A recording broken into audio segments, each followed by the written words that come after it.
படத்தை வந்து ஒரு என்டர்டைன்மெண்ட்டாக பாருங்கள், ஒரு படத்தை என்டர்டைன்மெண்ட்டாக பாருங்கள். நான் என்ன சொல்கிறேன், நீங்கள் என்டர்டைன்மெண்ட்டாக பார்க்கக்கூடிய அத்தனை விஷயங்களும் தான் உங்களோட சைக்காலஜியாக அது மாறி நிற்கிது.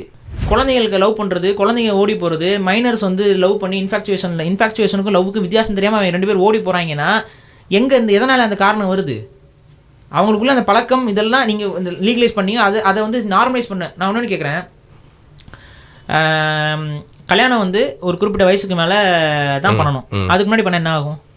விளங்காது, பிச்சிட்டு போயிடும். விளங்காது இல்லைங்க, அரெஸ்ட் பண்ணிடுவாங்க. நீங்க லீகலா கேக்குறீங்க. லீகலா தாங்க கேக்குறேன். நான் ஹியூமன் வைஸ் நான் சொல்றேன். நான் அது ஹியூமன் வைஸ் பிச்சிட்டு போயிடும், அது வேற விஷயம். ஆனா கல்யாணம் பண்ணணும்னா ஒரு வயசு இருக்கு. இப்ப லவ்க்கு ஏதாவது வயசு இருக்கா? இல்லையே. காதலிக்கிறதுங்க வயசு. மாட்டிக்கிட்டீங்களா? இது என்ன? ஒரு கல்யாணம் பண்றதுக்கு வயசு வேணுமா, காதல் பண்றதுக்கு வயசு இல்லைன்னு பேசுனீங்கன்னா நீ எவ்வளவு பெரிய அயோக்கியப்ப? உங்களை நான் சொல்றேன், நான் பொதுவா சொல்றேன். நிறைய என்ன பார்த்து தான் நீங்க சொல்லிட்டு இருக்கீங்க. இல்ல நான் கேட்கறேன் பாருங்க. அப்ப இதுதான் இங்க இருக்க ஒரு பெரிய ஹிப்போக்ரசி. அப்ப நான் என்ன சொல்றேன்னா, காதலுக்கு ஒரு வயசு இருக்கணும்ல, அது எங்க இருக்குது சொல்லு, நீ தெரிஞ்சுக்கிறேன். யாராவது சொல்லுங்க, எந்த பகுத்தறிவுவாதியாவது காதலுக்கு ஒரு வயசை நிர்ணயம் பண்ணி கொடுங்க என்கிட்ட. காதல் எந்த வயசுல வேணாலும் பண்ணலாமா, 5ஆம் கிளாஸ்ல பண்ணலாமா, படம் எடுத்து வச்சிருக்கானுங்க. 10ஆம் கிளாஸ்ல பண்ணலாமா, படம் எடுத்து வச்சிருக்காங்க.